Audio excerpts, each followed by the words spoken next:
Rasha V'Tovlo. I had indicated that Bezrat Hashem will be speaking about Hashkacha Pratis. Apparently that's something that will wait for next time. The focus today will be largely, although not exclusively, on the concept of Yisurim Shel Ava. To introduce that concept, or before we look at that concept, perhaps we'll take a brief look at a Gemara in Shabbos on Nun Hey that speaks about whether there is such a thing as Yisurim without Chet, as there Misa without Avon. But perhaps before all that, so a bit of a summary of what we talked about in the past, a number of our related points to what we talked about in the past, and then we'll come on to that topic of Yisurim Shel Ava. Before we begin this discussion, it's important, as respect to all discussions of this sort, to keep in mind the psukim at the beginning of Parshas Ha'azinu, when Moshe Rabbeinu tells the history of the Jewish people, begins with the idea of Hatzur Tamim Pa'alo, Ki Chal Dracha Mishpat, El Emunah Ve'ein Avel Tzaddik V'Yasharhu. We need to keep in mind that the difference in level of intelligence between us and God is obviously so much greater than the difference level of intelligence between a young child and a parent. And just as a young child certainly can't be expected to understand everything his parent does, but nevertheless understands that what the parent is doing is for his good. So similarly, with respect to our relationship with Kadosh Baruch Hu, that's something which we need to keep in mind. Okay, so last week, Rabbi Say, we discussed a little bit some of the factors that are relevant to Rosh Hashanah and Tzaddik Varalo. Amongst other things, we pointed out that certainly the idea of there being an Olam Haba is extremely relevant. There's, by the way, somebody recording, I would assume. Yeah. Okay, thank you. So this is the idea of the realization there's an Olam Haba. The Ikar Schar Va'onsh Rambam points out is in the next world, not this world. A tzaddik sometimes would be punished for some of the small amount of averos he has in this world. We related that the Ramachal in Derech Hashem speaks of the fact that one's situation in this world is largely a function of what his role is. And being that's the case, it could be there's a person who's somewhat righteous, but nevertheless, based on the role that he's meant to play, the top kid in this world, then perhaps things won't go as well as might have been expected. Furthermore, there's an idea that if a person is, so to speak, in the wrong place at the wrong time, and if the person is not an amazing tzaddik, then sometimes, as the Gemara says,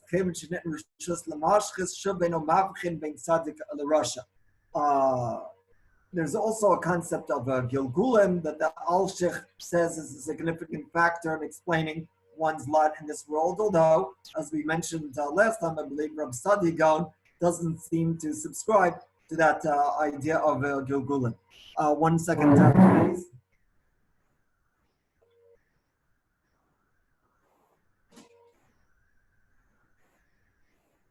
Okay.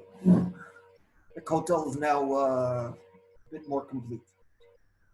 Another factor that the Rambam points out when he speaks about the evil in this world, one's a little bit scary.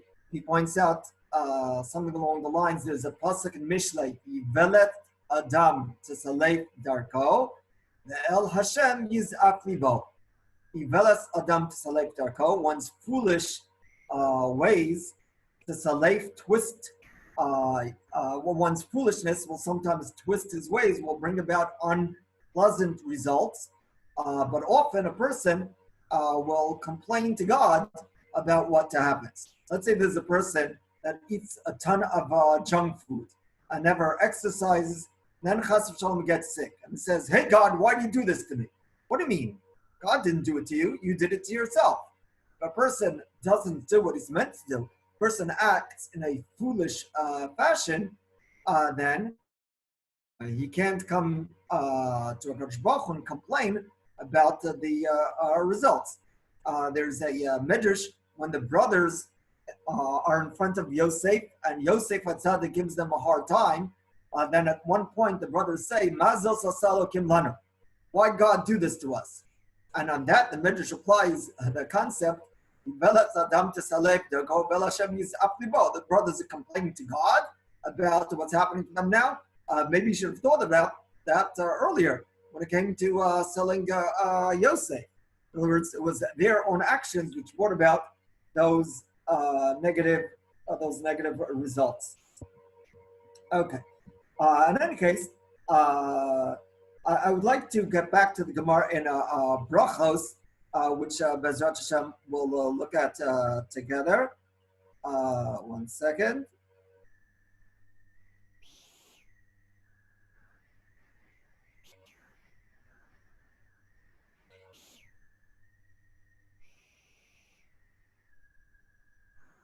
You guys got that?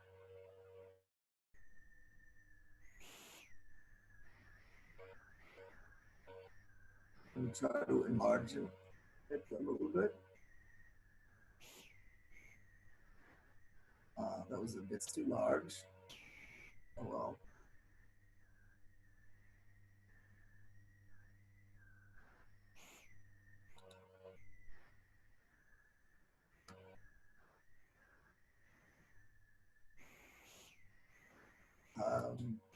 Okay, somebody want to take over the screen and move to the top? Maybe 1 second. That's a little bit better. Okay. We're in business, more or less. Okay, you guys see at the top right? Moshe Rabbeinu asks, Hodienas derechecha. Bar Rabbi Yochanan mishum Rabbi Yossi. 1 second.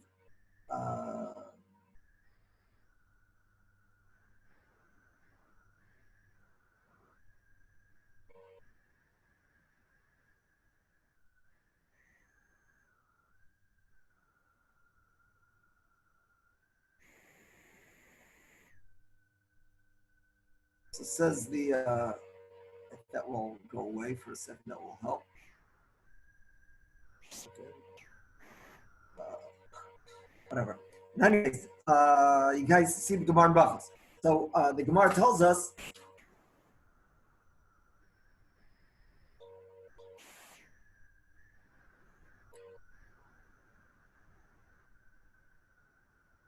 Moshe Rabbeinu asks, why is there such a thing as tzaddik v'rala Rosh v'tovlo? So the Gemara originally says that a tzaddik ben tzaddik, that's a tzaddik v'tovlo, a tzaddik ben Rasha is a tzaddik v'rala. The Gemara asks, but hey, poked avon avos al banim, that's only when ochzim masei avoseim biyadehem. And then the Gemara says, well, elahachi ka'amar lei, tzaddik v'tovlo, tzaddik gomor, tzaddik v'ralo, tzaddik she'eno gomor, v'chulei.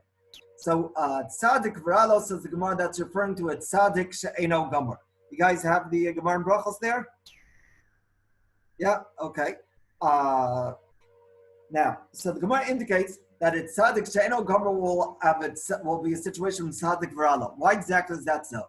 So normally we understand that the idea is the following, that it's tzaddik she'eno gomor has some averos and will be punished for those averos in this world. However, I came across another couple of explanations which I'd like to share with you. Rav Kook has a sefer on Agadita, as you know, referred to as Ein Ayah. Explanation for the name of the sefer won't go into now, but in his sefer Ein Ayah, he suggests the following. He says that a tzaddik v'ralo, tzaddik she'eno gomor, the idea is the following. He says the Gemara, after all, in its first answer, which was rejected, the Gemara said something about tzaddik v'ralo having to do with a tzaddik ben Rasha. A tzaddik ben Rasha is a tzaddik v'ralo. So says Rav Kook, that wasn't totally rejected. The Gemara does reject the idea that the very fact that a father was a Rasha will cause the son to suffer. But nevertheless, the Gemara will accept that a tzaddik ben Rasha will sometimes be a tzaddik she'eino gomer in the following sense. Even if the son is a very righteous person, but nevertheless, he still does have some bad midos. Bad midos is able to overcome, but he still, by his nature, has some impurities. And sometimes those yisurim, which the tzaddik will have, will remove those impurities, will cause his nature to be a good nature. After all, we know the Rambam in his Hakadama to Avos, which eventually we're meant to get to, speaks of the fact that ideally speaking, a person should be in a state when he has a natural desire to do that which is right. Rather than being in a situation where he wants to do terrible things, just he's able to overcome that desire. It says that a tzaddik ben Rasha sometimes has a natural desire to do terrible things, and although there is certainly much reward for being able to overcome that desire, but nevertheless, ideally speaking, he should try to reach the state when he doesn't have that desire. To reach the state when he has when he's very pure, not only in terms of actions, but also in terms of his thoughts, in terms of his desires, and sometimes Yisurim could bring about that result. In addition, I saw in the Mesivta, on the bottom he quotes, that those that suggest that Tzaddik she'eino gomer is a tzaddik brother for the following reason. We know that there are situations where there's a person that might be doing what's right, but in the event that he's granted a great amount of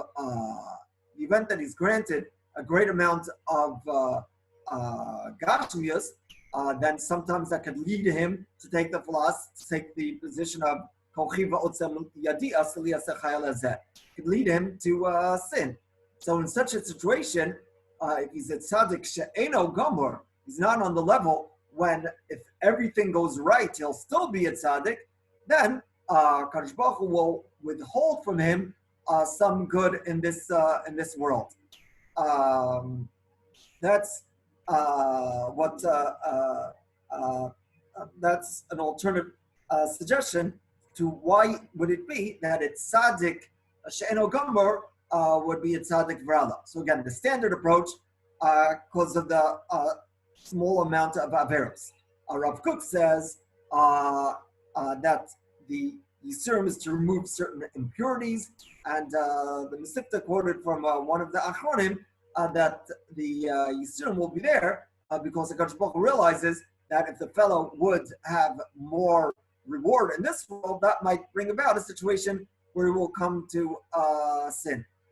Parenthetically, Rav Kook, by the way, points out, of respect to Rasha V'tovlo, sometimes if you have a Rasha V'tovlo, that will be due to the fact that it's a Rasha ben Tzaddik, and will have inherited certain good qualities from the Tzaddik. That which there's a Rasha ben Adam Makom, that is somewhat righteous, ben Adam Machaber, might be due to the fact that he inherited certain qualities from some ancestor that was a tzaddik. Okay, now as I said, let's just summarize, let's close that Gemara and Brachos, so to speak, keeping in mind that the maskana of the Gemara over there, or certainly according to one opinion, Moshe Rabbeinu was not given the answer to that question of why is it that the tzaddik v'rala or Rasha V'tovlo, and in fact, Rabbeinu Chananel points out that the fact that we find other Nevi'im raising the question, David HaMelech in Tehillim, Yirmiyahu raises the question of why is it that the righteous are often so successful, that does seem to indicate that Moshe Rabbeinu was not given a full answer to that question. Okay, as I said, I would like to now move on to the topic of Yisurim Shel Ava, but as an introduction to that topic, I'd like to first take a look at some Gemara in Shabbos.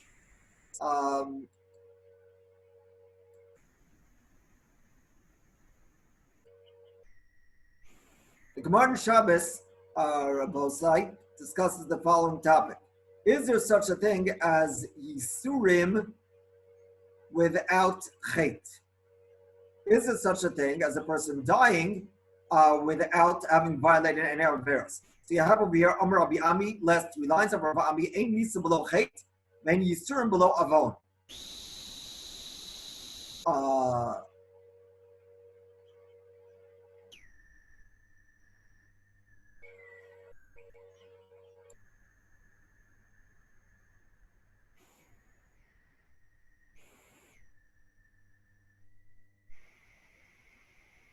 Rav Ami, ein misa below chet, ve'ein yisurim below avon. And he quotes psukim, ein misa below chet, hanefesh al chatas itamos, v'chulei, ein yisurim below avon, dichsiv v'akati b'shepet b'shat. Okay, the Gemara on Amid Beis.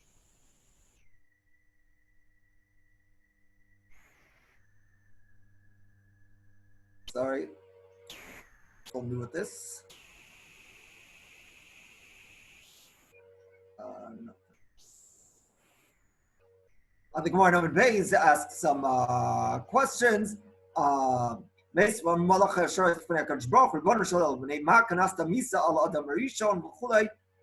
and Aaron asks the Gemara, they were Mekayim Kala Tarakula and they died.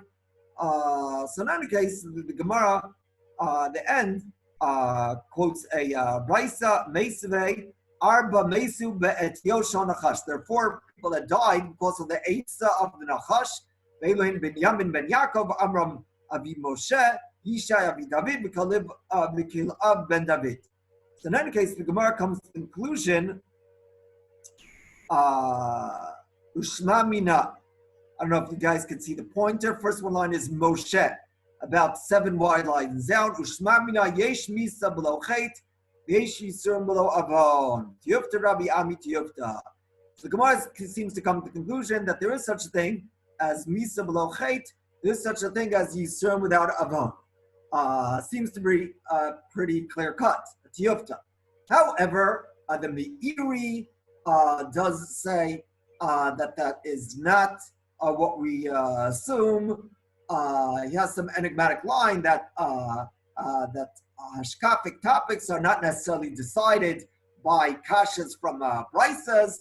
The Meiri seems to assume that's not the Maskana, and the Rambam to some extent more Nebuchim as well. So this is a discussion which we'll see is relevant to the issue of Yisurim Shel Ava. Is there such a thing as Yisurim without Chet? Is there such a thing as Misa below Avon? So that's a machlokas we should be aware of. Certainly, if we do assume there is such a thing as Misa below Chet, Yisurim below Avon, so of course there is some explanation for that, and that is relevant to our next discussion, and that is Yisurim Shel Ava. Okay, so now we're going back to the Gemara in Brachos.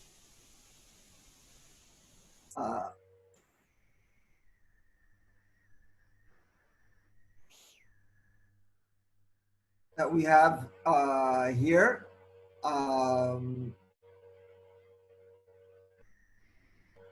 On the bottom of the sheet.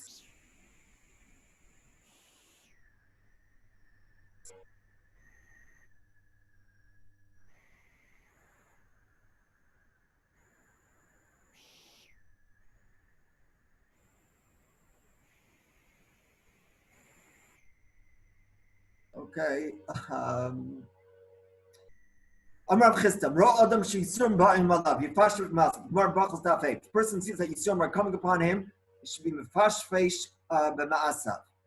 Okay, says the Gemara. Why is the page continuing to jump back?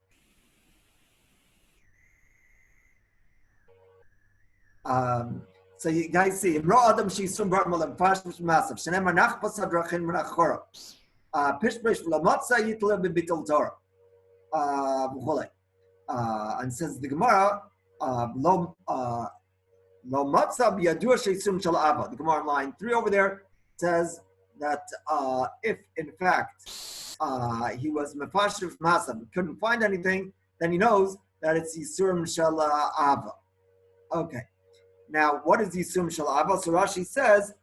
Yisurim shel Ava Kadosh Baruch Hu miyasro ba'olam hazeh lo shem avon kadei laharbos scharo ba'olam haba yosim kadei zechuyos. So at least the simple reading of the Gemara sounds like there's such a thing as Yisurim without. The Gemara sounds like there's such a thing as Yisurim Shel Ava, which would seem to work out with the opinion that assumes that there is such a thing as Yisurim without Chait. There is such thing as suffering even without having sinned. Okay.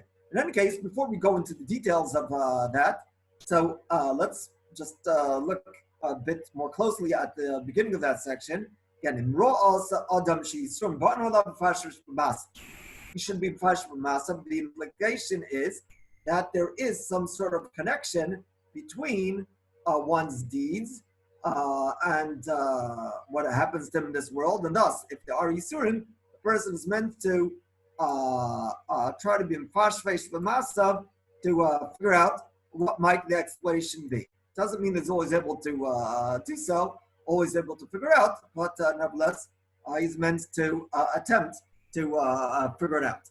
Okay, if his leg is hurting, maybe he violated something which has to do with his leg. If his eyes are hurting, maybe it's something to do with his eyes. Okay.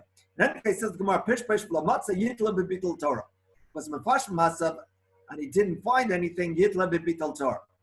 Now, what does that mean, Yitla B'Bitul Torah? So over here, there are a couple of explanations. One explanation is that he should be told that what he did wrong is that he didn't learn enough Torah. There are others that explain he should be told that which he didn't find anything wrong. Not that he should be told that the Yisurim in Bitul Torah. According to the simple reading of the Gemara, Yitla, he should attribute the Yisurim to Bitul Torah. There are others that explain he should attribute that which he couldn't find any explanation to his Yisurim. He should attribute that which he couldn't find an explanation to Bitul Torah. Meaning, if the fellow would learn more Torah, then he would realize what he's doing right, realize what he's doing wrong. Then he would understand why is it that suffering is coming upon him. He would realize that, hey, I don't know Hilchos Shabbos. I've been doing all sorts of malachos without being aware of that. I've been eating machalos asuros without being aware of that. In any case, it says the Gemara, if one couldn't find anything, then he should realize that's Yisurim Shel Ava. Shneimar ki es asher yohav Hashem yochiach. Es asher yohav Hashem yochiach. The continuation of the pasuk, and the pasuk speaks of Mishlei. Cha'av es ben yirtzeh, that sometimes the Kadosh Baruch Hu punishes like a father punishes a child. So what's this idea of Yisurim Shel Ava all about? So Rashi says something about that a person is given Yisurim l'harbo scharo ba'olam haba yosem ch'dei zuchiyosav.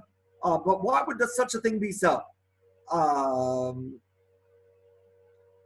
Why would a person get more schar than his zechuyos? In any case, over here there are a number of different explanations. Just like to share a couple of them. So there is a Pnei Yoshua that has an important idea, and the Pnei Yoshua, after asking questions on Rashi, has the following. You see the Pnei Yoshua on the line 43. Pichach perish Pnei Yoshua l'daito she'yisurim shel Abba b'mal atzadik l'marek avanosem shel Yisrael, to purify the sins of the Jewish people. He says that HaKadosh Baruch Hu doesn't want to destroy the world, doesn't want to destroy the Jewish people. And if he brings these Yisurim on certain individuals that aren't on a high level, then HaKadosh Baruch Hu realizes that it's not going to make them better. Rather, it might cause these people to just violate more Averos. So HaKadosh Baruch Hu will sometimes bring Yisurim on a tzaddik as kapar for the generation. And of course, he adds in Olam Haba, HaKadosh Baruch Hu will reward the tzaddik for that. Now, I think that's particularly relevant for our times. First, let's mention there's a story with a Chafetz Chaim. Chafetz Chaim had a very righteous son-in-law who unfortunately passed away in the Chafetz Chaim's lifetime. And the Chafetz Chaim's daughter came and asked him, how could this be? Doesn't add up. He was such a big tzaddik, ben al-Mechaber, ben al-Makom. So the Chafetz Chaim told her something to the effect, well, hey, what do you expect? That HaKadosh Baruch Hu should take half the world instead? Because there seems to be some idea that a very righteous person, sometimes that person is taken from the world, that will bring kapara on the Jewish people. Over the last number of weeks, months, I think that we've all heard of very righteous people that have passed away. I'm sure you guys know there's a fellow Rav Haber that was the head of an organization, Matnat Chaim, that organized organ donations, particularly kidney transplants for hundreds of people. So he saved the lives of hundreds of people, and he died of the coronavirus. And I'm sure all are familiar with various Rosh Yeshiva, mothers in certain cases, unfortunately, both mothers and fathers of very, very special people, very holy people, and perhaps, according to Bnei Yeshua, we would say that they brought kapara on the generation, rather than having thousands of Jews die. Then we don't know the ways of God, but perhaps that is part of what's going on over here.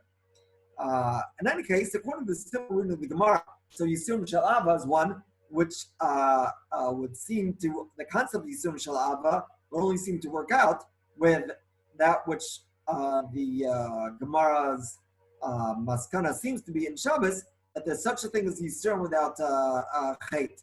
If we should assume, though, like some Rishonim do, that despite the simple reading of the Gemara in Shabbos, that there is no such thing as Yisurim without Chet, there's no such thing as Misa without Avon, so then is there any explanation for Yisurim Shel Ava? So the Ramban suggests that perhaps there is. The Ramban, that's quoted here in the Schottenstein on the bottom of the page. If you take a look in line 23, the Ramban says,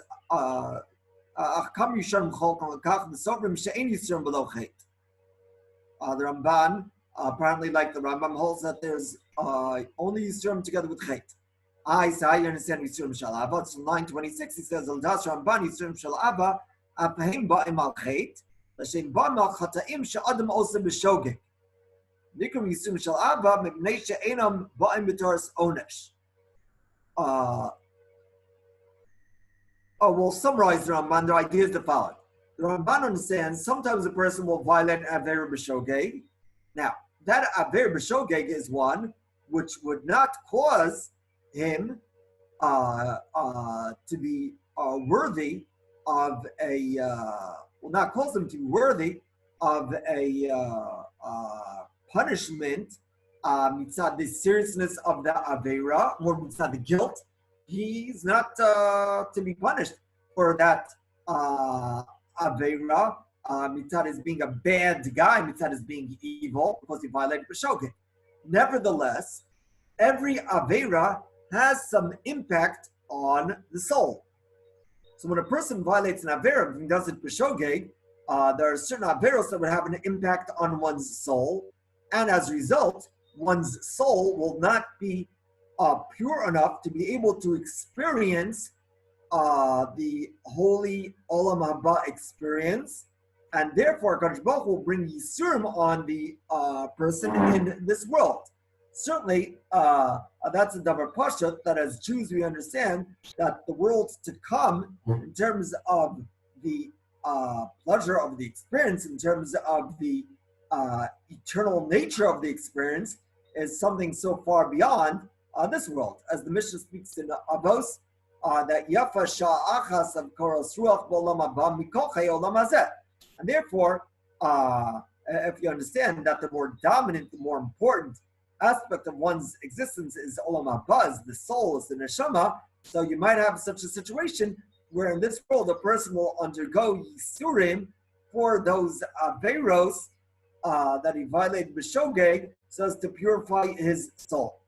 So that's Ramban's take on the idea of yisurim shel Ava. So to summarize, Rashi sounds like yisurim shel Ava has to do with a Kadosh Baruch Hu bringing yisurim on a person in this world, so that he'll have more schar in olam haba. But there are those that add some explanation of why would this be so. The Pnei Yeshua says it's such a thing as the tzaddik undergoing some suffering in this world as kapara for the generation. We mentioned the story of the Chafetz Chaim. You see, by the way, that he quotes the Radak in Sefer Yeshayahu that denies that there is such a concept. Says that there's no such thing in line 49. Ein tzaddik sovel yisurim al chetei acherim. But nonetheless, there are those that do seem to accept such an idea. We mentioned the Ramban's explanation of Yisurim coming on a person for a verse violated b'shogeg for the sake of purifying his soul. There are those that point out that when you have a tzaddik that despite his Yisurim continues to be involved in Torah and mitzvahs, that could serve as an inspiration for others. There are certainly many, many examples. One particular example which comes to mind is Rab Nassan Tzvi Finkel, the Rosh Yeshiva of the Mir, that passed away about 5 years ago, if I'm not mistaken. So he was an individual whose Seder Hayom involved an amazing amount of learning, amazing amount of commitment to the yeshiva, being involved also in helping people also on the individual level. And he was an individual that suffered a terrible yisurim. And when we see a person that's able to stick to Torah spiritual ideals despite such yisurim, that's certainly something which provides great inspiration for others. Okay. Now I'd like to discuss Rabbosai, perhaps certain thoughts that could make it that much easier. We don't dive in for Yisurim. You find even Amoraim that were asked about whether they're interested in Yisurim, and they said, Lo hein v'lo schara. We're not interested in Yisurim, we're not interested in their schar. Perhaps the idea being that often a person never knows when he'll be able to, when he'll be on the madrega of accepting Yisurim properly. Chas v'shalom, there could be a situation where a person has Yisurim, and as a result of those Yisurim, he says terrible things. He will express anger at God and say all sorts of things. So we don't ask for Yisurim. But nevertheless, sometimes there are unpleasant things that happen. So how are we able to handle such situations? So I'd like to mention a number of things. First and foremost, we need to remember that pasuk that it says in Sefer Dvarim, Ki ka'asher yaser ish es beno, Hashem alokach miyasrecha. Like a father's miyaser his son. A son knows that a loving father wouldn't stop and beat up the kid. You know that he does it for the child's good. Banim atem l'Hashem elokechem. Banim atem l'Hashem elokechem, says the pasuk in Parshas Re'eh. Tov Hashem lakol, brachamav alkol ma'asav. We state in Ashrei. Somebody once said we need to also keep in mind Gezel. What's Gezel? Gezel's Rashi Tevos Gam Zu L'Tova. Gam Zu L'Tova. It says in Shulchan Aruch towards the end of Chelik Beis, quotes Rabbi Akiva's statement, La'olam, a person is meant to say that Kol Mai Ta'abed Rahman L'Tav Abed. Kadar la'omer, kol kaf, dalid, reish, lamed ayin, kol da'abed rachmana l'tav abed rachmana. To remember that whatever HaKadosh Baruch Hu does is for the best. If we realize that HaKadosh Baruch Hu loves us, as we speak of the fact, Avara Bav Tanu Hashem Elokeinu, if we realize that HaKadosh Baruch Hu loves us, it's that much easier to keep that in mind. If a person's perspective is that HaKadosh Baruch Hu loves him, then he'll be able to realize that whatever HaKadosh Baruch Hu does is out of love. The Jewish people in the Midbar, when by the Chetem Meraglim, then the pasuk says that the Jewish people say, "B'sin'as Hashem osanu." The Jewish people raise the possibility that HaKadosh Baruch Hu hated us and therefore take us out of Mitzrayim. So Rashi over there quotes the Midrash that sometimes a person hates somebody else, then he'll attribute whatever that other person does is to his hate, to the fact that the other person hates him. So Jewish people, they were not shalom with HaKadosh Baruch Hu, and therefore they interpret that which HaKadosh Baruch Hu did to them as being done out of hate. When in reality, whatever HaKadosh Baruch Hu does is out of love. A story is told, presumably not true, but that's not important for our topic now, of a certain father that gave two kids a gift. Gave one kid a pile of junk, a pile of manure, and he gave the other kid some new toy. The kid that loved his father very much, when he received that gift of a pile of manure, of junk, of trash, he told himself, he started digging there, trying to look for the prize. He said, well, hey, if my father gave me this, then there's probably some prize which is hidden over here. Otherwise, he wouldn't have given me this smelly gift. The kid, though, that didn't get along with his father gave him this precious toy. The kid says, yeah, you know why he gave me this precious toy? He gave me the precious toy because he knows that I'm going to be really upset when it breaks. Therefore, he wanted to get me upset, and therefore he gave. So it's all a matter of a perspective. If we do keep in mind that HaKadosh Baruch Hu loves us, they'll make it that much easier for us to try to accept things in the proper fashion. Furthermore, we have to realize there are times when a person will attribute everything good that he has to his own wisdom, to his own hard work, to the fact that he deserves it, and everything bad, he'll attribute it to God. We're meant to realize, meant to be thankful for that which our HaKadosh Baruch Hu gives us, meant to be thankful for the chasadim.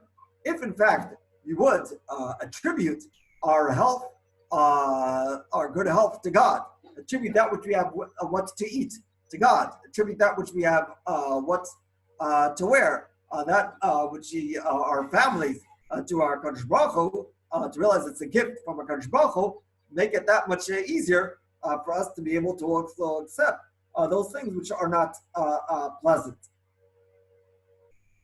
The Chovos HaLevavos speaks of the great importance of being Mikabel Yisurim properly.